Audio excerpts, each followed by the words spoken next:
Founders, welcome back to the 0 to 5,000 podcast, where we obsess over the convergence of human potential and business results.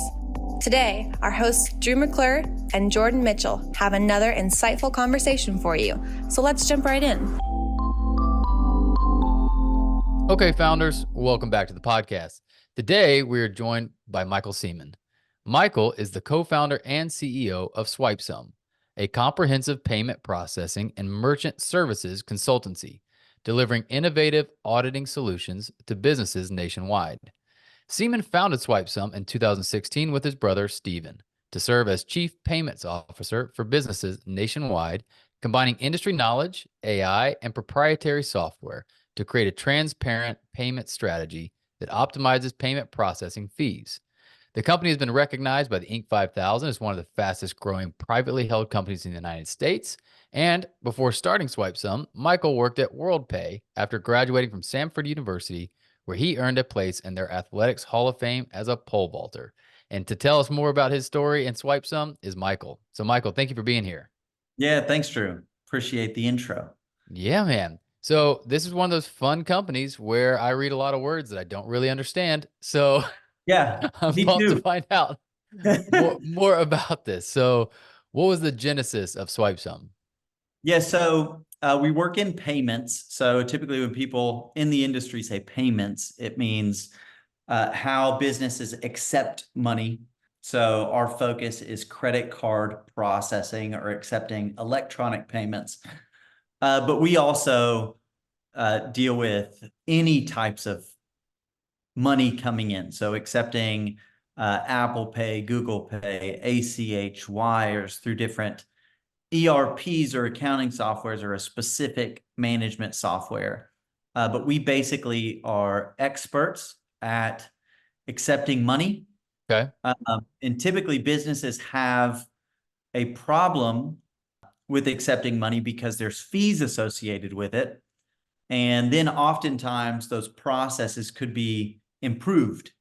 And so we come in and full service kind of solve the whole thing. So we find the best providers. We might build custom solutions because we have engineering and product team on staff.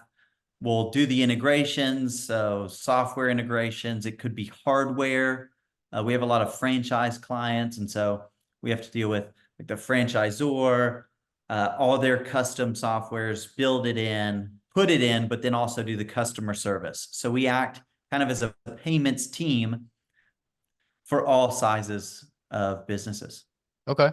So what made you spot this need in the market and say that's something we want to go tackle?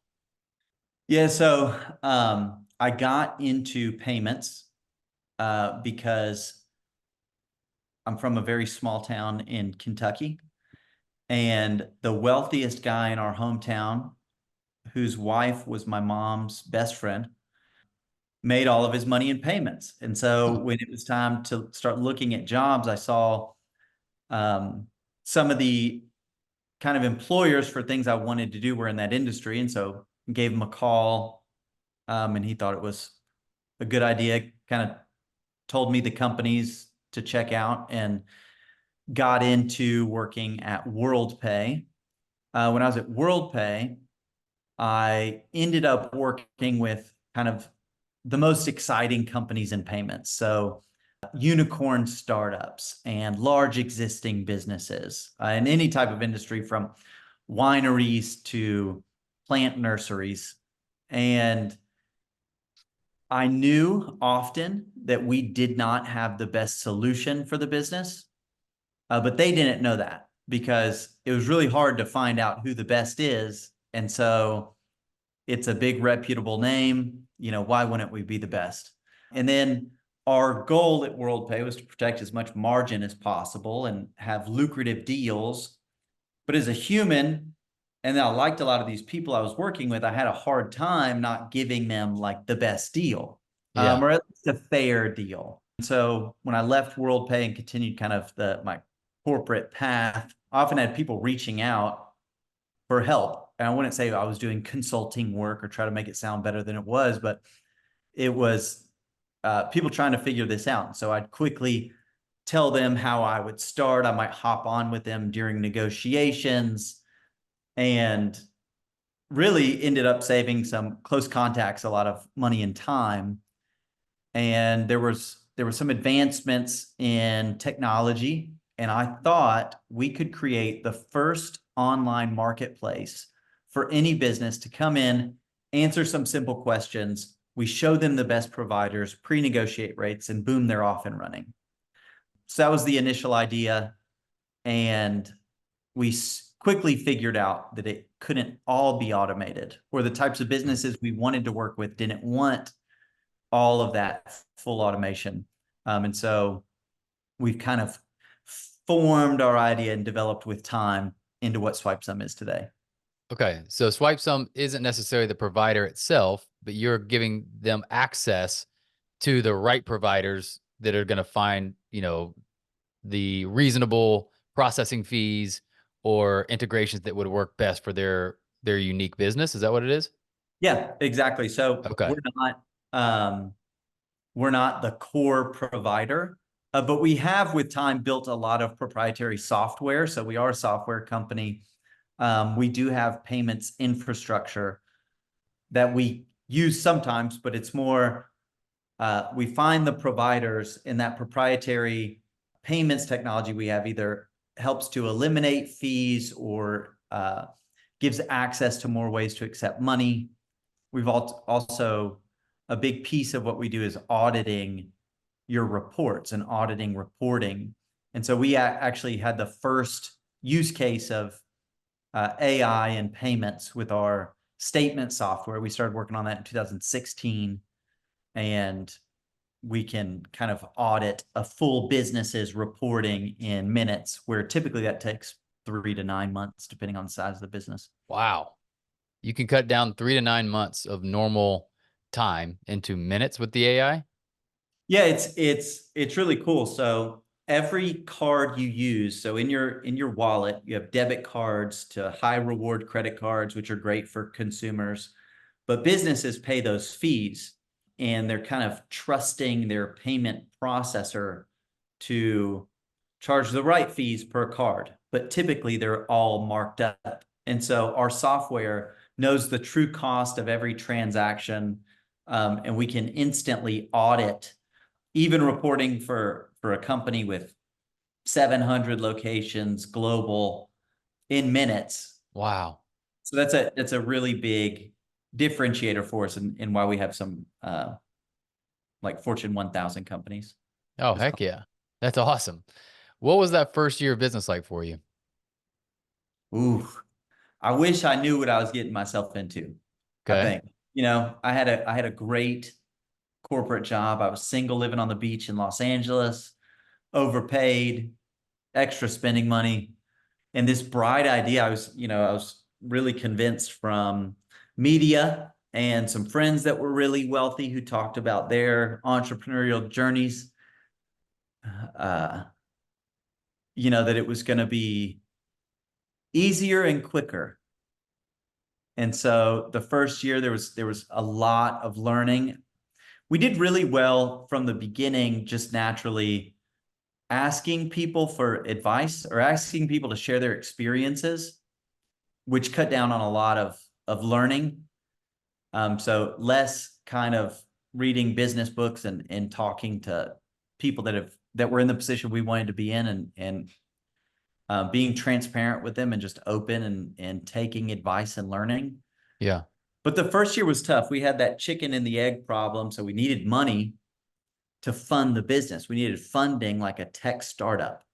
Before you can get funding, you need to have revenue and to prove out your kind of MVP.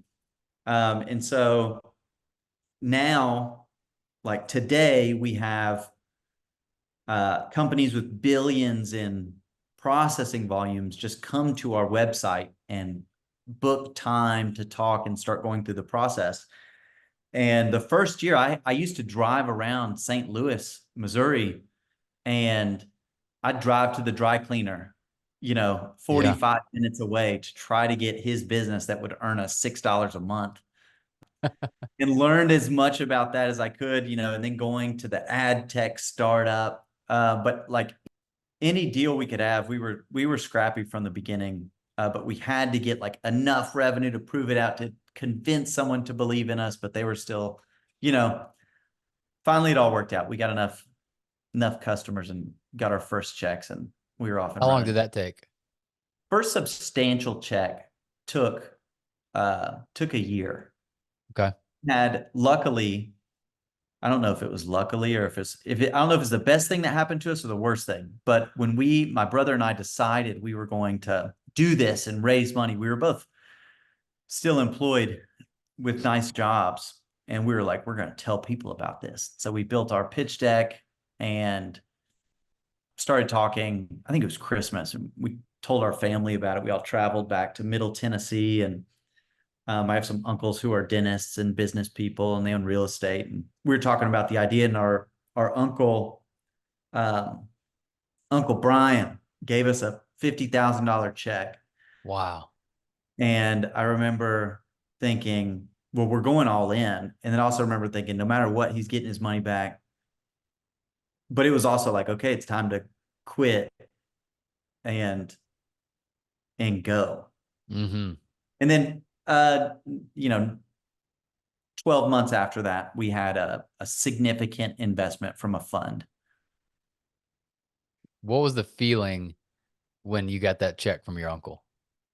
I think when we got it, we were ecstatic and talking about what we were going to do. And it probably wasn't until the drive home where I had to,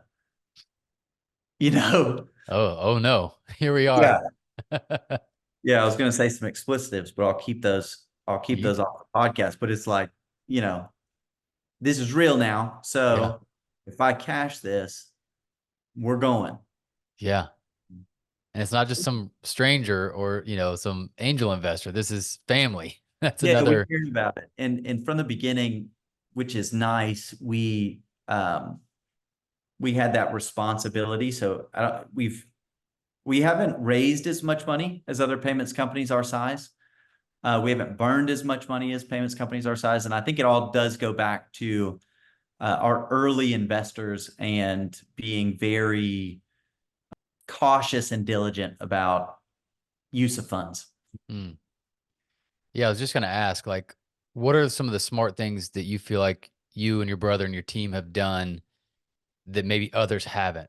Because, and I'm not trying to put anybody down, but we all know there's been plenty of tech companies that have just completely lit their money on fire and just think more money. They put themselves in a position where they just always need more money, right? Yeah.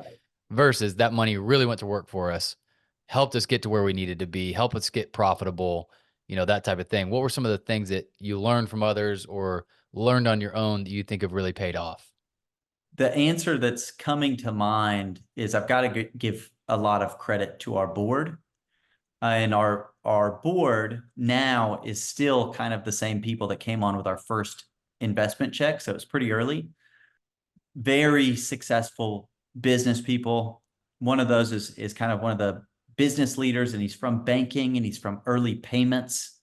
And so he's inspirational. He's great at strategy, challenges everything, rarely gives you an attaboy, but when you get one, it's worth it. Yeah. And then another member is a CFO with a track history that's, you think he's a famous business person. He's the companies that he's held that position with, a couple of publicly traded companies, and they care about, our increase of $2,000 a month or $50,000 per month. And so we've looked at office space from the beginning, and we've taken the cheapest deals or the subleases, but still made them cool.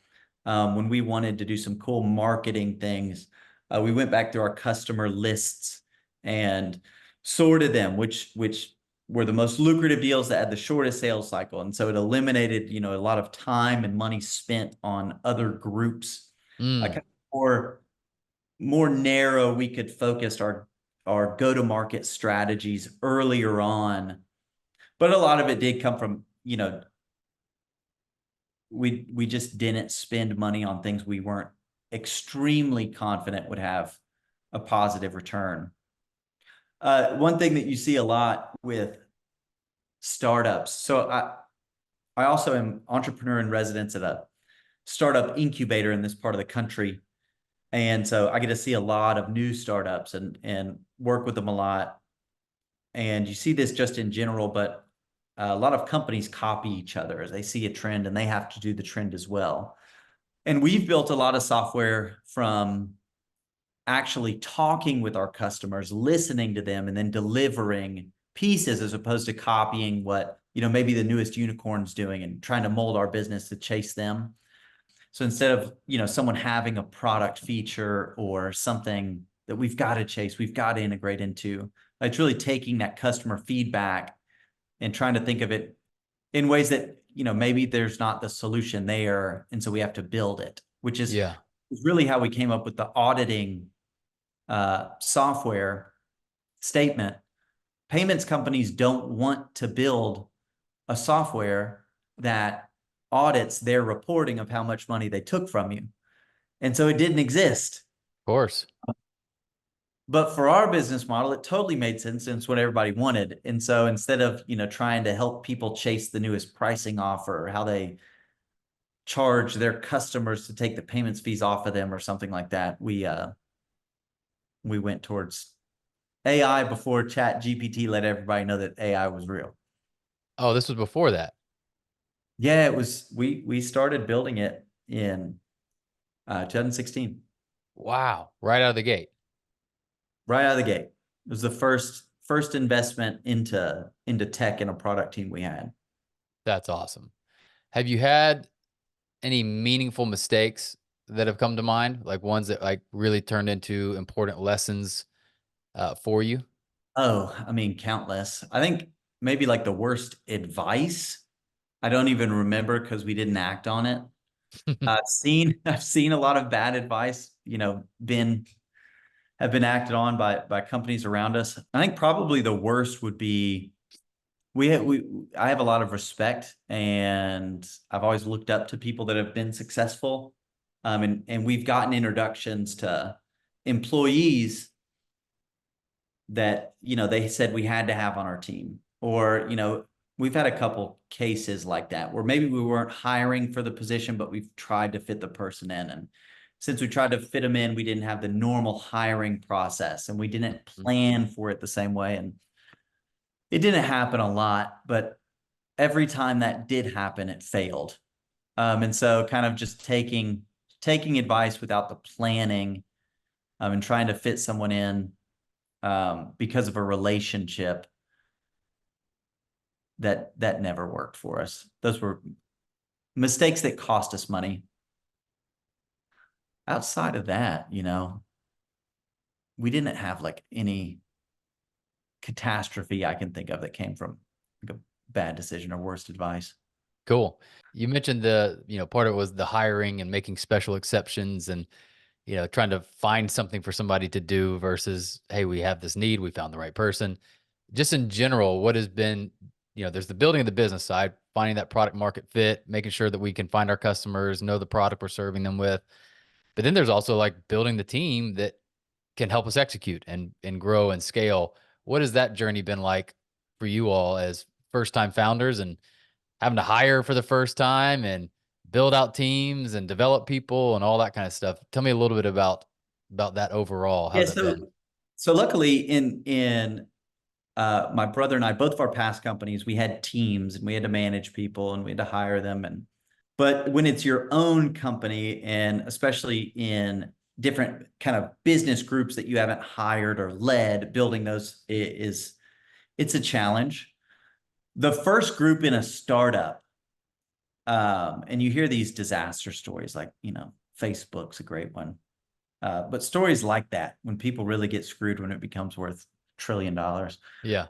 But when you start, it's kind of like the employees, they're getting paid, but it's really like a family. It's hard for a first-time founder, I think, for it not to be. And you care about people and you hang out after work. And so to let someone go or when someone's not performing, it's a little more difficult to have those conversations because you'll just kind of let it ride for a while because, they're in the family.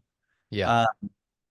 And so we had that, and we had been pushed on several occasions internally and externally to kind of get away from that train of thought. And we ended up really liking and focusing on the idea of building Swipesum like an Olympic team. So I tried to be an Olympic team at one point, but I was a pole vaulter and never jumped quite high enough. But I kept doing it after college and had success in college, and did something that stuck with my brother, because the Olympic team, like, everyone is a superstar and extremely successful in their own right, but they all have this common goal of winning as a team. And sometimes those teams are put together even in the Olympics to kind of chase that. And you don't have to be best friends outside of work. But as long as you can get everyone motivated around a common goal, you can really get a lot of different personalities and people that wouldn't mesh to mesh from completely different backgrounds that don't look alike, think alike. And that's worked really well for us. So when we're hiring people, we look for those extracurricular activities or those successes that aren't normal, just like really building out a team of overachievers. And then if we have people not going with that, we are really comfortable to swap them out very fast. Interesting. Yeah, it makes me think of Yvon Chouinard talked about his hiring philosophy at Patagonia was to hire slow but to fire fast, and that most companies do it the other way around, where they're quick to hire and then take forever to fire, right? Yeah, I've And been in those organizations, and it's funny you brought that up. So my favorite business book is his book, Let My People Go Surfing, and we haven't talked about it ever before, but yeah, he's got some epic stories, and we're better now. It does take you a while to get like the metrics and to know what people need to be doing, but in keeping that motivation of getting people to be real experts at a certain thing, maybe it's customer success or chasing enterprise accounts. I mean, no matter what industry you're in, people can get burnt out. Yeah. And fresh blood's always good. That's not the solution all the time, but it helps. But we really like to be able to have goals and kind of Olympic team like challenges, goals, the way we present information to keep the whole company working together, so people really know what the other teams are working on and how it affects them. And it's worked well for us. I love that. I mean, I definitely, I get the family. We've used that language before. It unknowingly can bring in unintended consequences, even just the expectations. Like, family's a serious word, you know? So when we start calling ourselves that, it does have that feeling of like, so we're forever, right? And we should Yeah. be best friends and make special exceptions like you do for family sometimes. And then they're disappointed when they realize this is more business. This is still business, right? And so Olympic makes sense, which you can still have team camaraderie and a team loyalty and a commitment to each other.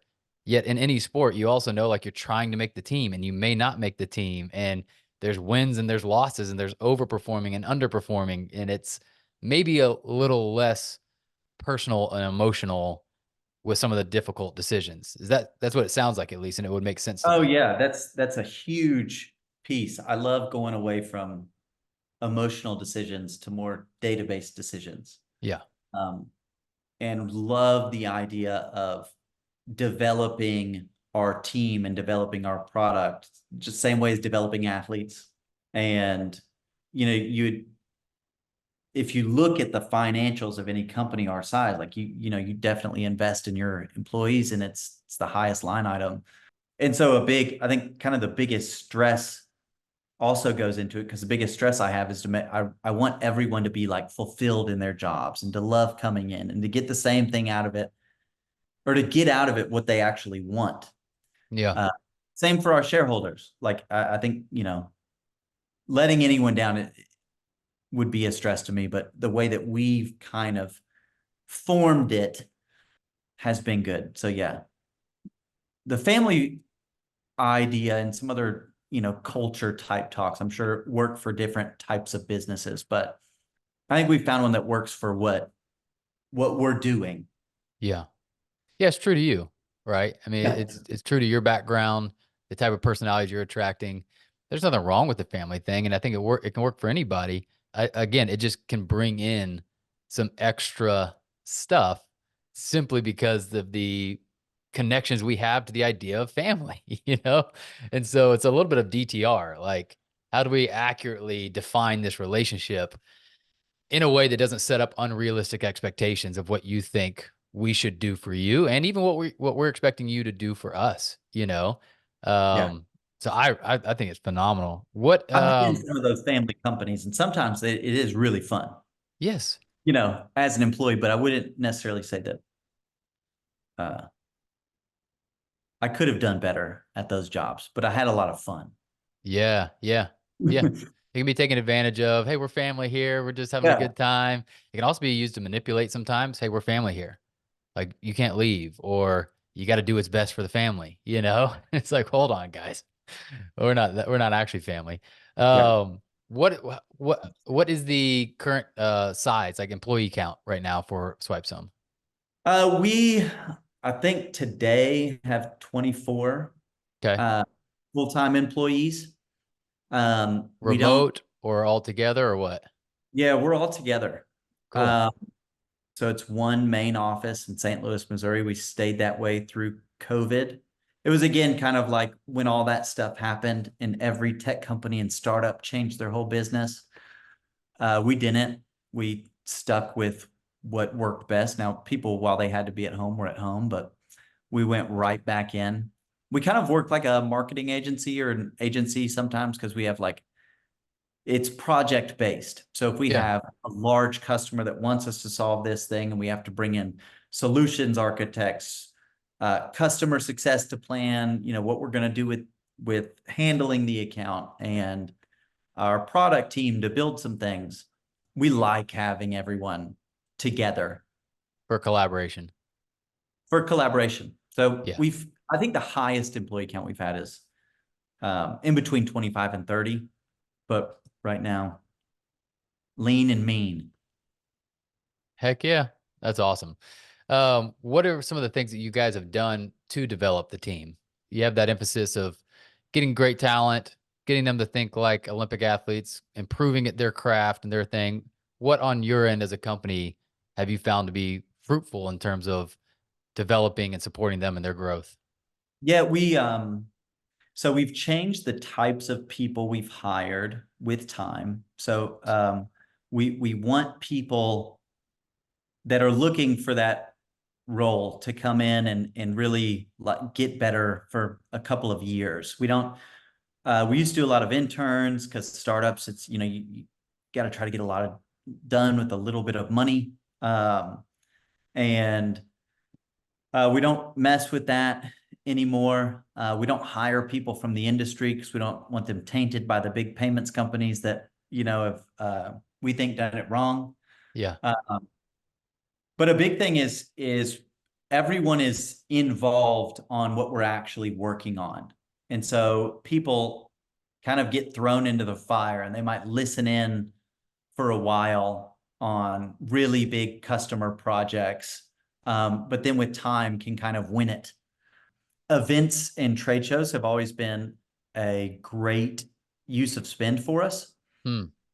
which is different because I think that's kind of like an older way of thinking. But for what we're doing, if we can meet someone and talk to them, it's very likely that they're going to go through our process. So it's another one of those startup things. It's like, if only people knew. But we'll take our whole team to events so they can learn, meet the customers. Like, we're not just bringing a salesperson to go and pitch and hand out some tchotchkes. We take them. We used to do a lot of the family type events, lots of happy hours, lots of St. Louis Cardinals games, and culture and company and success wasn't as good focusing on that part. But when we really made it where people could improve their careers and they broaden their networks, I think I think I've seen people enjoy that more, and they get to Hmm. travel around the country. We've had people go to Canada for events and every beach that's attached to the US. So they like it. That's awesome. What's got you most excited for this year? What you're currently up to, what the near-term future is looking like for the company? Ooh, most excited. I've got two things. So the one is I think that we have a product that's an industry changing product that's soon to be released. Mm, Uh, and that's in partnership with, some of the largest names in money. And so that's exciting. We've also recently made the switch to being profitable and really growing as a company. And congratulations. so, yeah, thanks. It's a major thing to not need to go back and ask for Huge. money or be planning to need it. So we have some goals that we really want to execute on for like returning money to shareholders and where we want the company to be. And so really it's just heads down, continuing to work. But the process and the experience of it is really cool. And it's exciting. That's awesome, man. I love it. Last thought, just you mentioned loving Yvon Chouinard's book. I always Yeah. love when I find similar like-minded people to just ask, what are your favorite books? What are the favorite things that have been kind of sources and wells of wisdom for you in business and life that we could share with our audience? Yeah. So that book, Von Cunard, Let My People Go Surfing, the title goes to his idea of he had a lot of adventurous employees and surfers, and they had an office on the beach, and the swell only comes in at certain times. And so when people would drop work to go do that, they weren't being bad employees. That's just what they needed to be able to come back in and give you their best work. Would you say I said that kind of right, at least for the title? Absolutely. Oh yeah, absolutely. He was a self-proclaimed dirtbag himself, meaning someone that wanted to be climbing or surfing and was also doing business. And so it was his dream to have his people be able to do the same. But the logistical reality of how do I actually do that is to me the interesting part of the book, right? Yeah. Yeah. And yeah, some of those stories and yeah, very interesting. So that's just a good one in general. And it's easy to read. Yeah. Feels better if you hold the book. It's got cool pictures in it. So I've gifted that one a couple of times. And then I like Shoe Dog. That's Oh another good yeah. business book. Phil Uh, Knight. yeah, I like the real stories. So I tend to listen to the autobiographies, the biographies more than like a fiction or a self-help business book. Yeah. Uh, those are way more fascinating. And you've got to love the failures too. Netflix highlights some great business failures. Hulu had one on Theranos that was great. Yes. Those were, God, that was a fascinating story.